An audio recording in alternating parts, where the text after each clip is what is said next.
और big and bold politics की शुरुआत राजस्थान की खबर से। उदयपुर में एक रैली को संबोधित करते हुए गृह मंत्री अमित शाह ने कन्हैया लाल की हत्या का मुद्दा उठाया और गहलोत सरकार पर निशाना साधा और कहा कि कन्हैया लाल को सुरक्षा नहीं दी गई। आप तो आरोपियों को पकड़ना भी नहीं चाहते थे, एनआईए ने पकड़ा। इसके जवाब में राजस्थान के मुख्यमंत्री ने ट्वीट कर लिखा कि श्री अमित शाह द्वारा उदयपुर में झूठ बोला गया कि श्री कन्हैया लाल के हत्यारों रियाज अत्तारी और गौस मोहम्मद को एनआईए ने पकड़ा, जबकि सत्य ये कि इन्हें घटना के महज 4 घंटों के बाद राजस्थान पुलिस ने ही पकड़ा था। और आगे बढ़ने से पहले आपको बता दें कि आज बिग एंड बोल्ड स्पेशल में शाम 7:28 पर दिखाएंगे आपको जमीन माफिया की घर गरीब का कैसे हुआ और फैसला योगी सरकार ने कैसे किया। लेकिन उससे पहले अगली अहम खबर उत्तर प्रदेश से ही। विपक्षी महागठबंधन के जवाब में 2 जुलाई को उत्तर प्रदेश में बीजेपी और उसके सहयोगी दलों की बड़ी बैठक होने जा रही है। उस दिन बीजेपी की सहयोगी दल अपना दल एस के संस्थापक सोनेवाल पटेल की जयंती है और इस मौके पर बीजेपी के सभी सहयोगी दल एक मंच पर होंगे। कार्यक्रम में गृह मंत्री अमित शाह भी मौजूद रहेंगे। उनके अलावा सहयोगी दलों में निषाद पार्टी के संजय निषाद, लोक जनशक्ति पार्टी रामविलास के पासवान, महाराष्ट्र की आरपीआई के रामदास आठवले मौजूद होंगे। अपने सहयोगी दलों को एक मंच पर लाकर बीजेपी बड़ा संदेश देना चाहती है।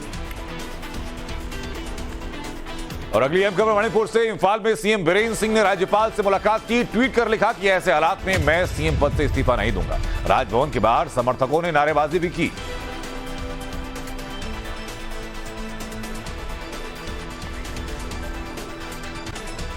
तो मणिपुर के हिंसा प्रभावित लोगों से राहुल गांधी ने मुलाकात की। कहा कि मैं राजनीति करने नहीं, शांति की अपील करने आया हूं। शांति के लिए सब कुछ करने को तैयार। तो वहीं असम के सीएम हेमंत बिस्वा शर्मा ने कहा कि मणिपुर के हालात को देखते हुए केंद्र और राज्य सरकार हालात को काबू में करने की कोशिश कर रही है।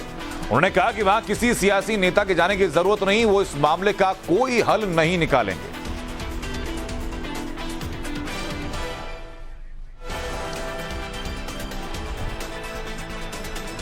वहीं राजस्थान कांग्रेस में खेमेबाजी तेज हो गई है। आज सचिन पायलट जब दिल्ली से जयपुर पहुंचे तो कार्यकर्ताओं ने उनका गर्मजोशी से स्वागत किया।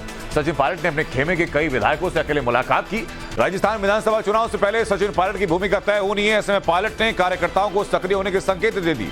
सूत्रों के मुताबिक पायलट ने दिल्ली दरबार में 3 मांगे भी रखी हैं। मांगों पर विचार होता है नहीं होता है, स्वीकृत होती नहीं होती है, इसी के ऊपर सचिन पायलट की अगली बिसात तय होगी।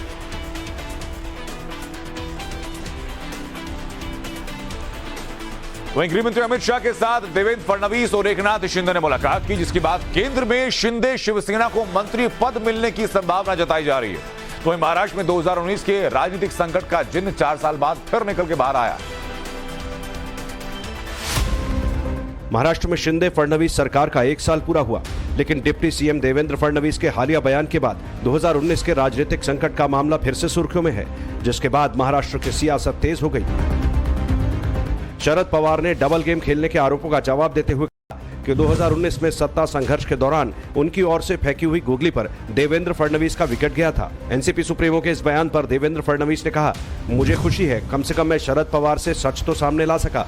मैंने गुगली फेंकी थी, जिसके बाद उन्होंने ये बात कही, लेकिन ये आधा सच है। मैं सुनिश्चित करूंगा कि वो पूरा सच बोले।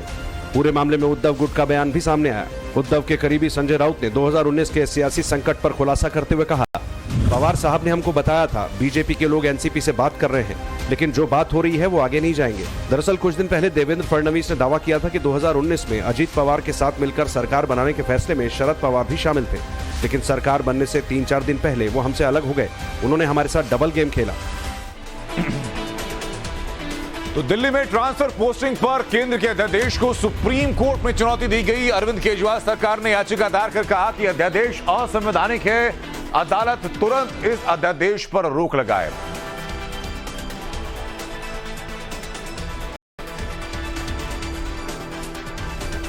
वहीं फ्रांस में गृह युद्ध के बीच प्रेसिडेंट मैक्रोन ने ऐसा क्या किया कि कोहराम मच गया। दिखाएंगे आपको बिग एंड बोल्ड इंटरनेशनल में। लेकिन पहले आज की सियासत की 5 और अहम खबरें 1 मिनट में बिग एंड बोल्ड क्विक के जरिए।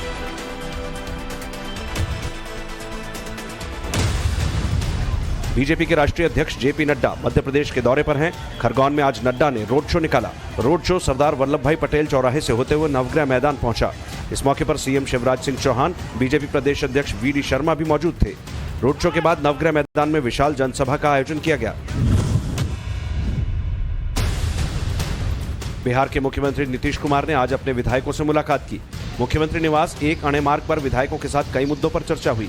सूत्रों के मुताबिक बैठक में यूसीसी को लेकर पार्टी के स्टैंड पर मंथन हुआ। हालांकि विधायक इस पर बोलने से बचते नजर आए।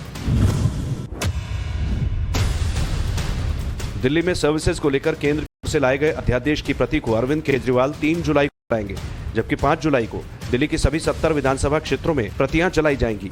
मंत्री सौरभ भारद्वाज ने कहा कि केंद्र सरकार इस अध्यादेश के जरिए गैर कानूनी तरीके से दिल्ली की सत्ता पर उपराज्यपाल को काबिज करना चाहती है।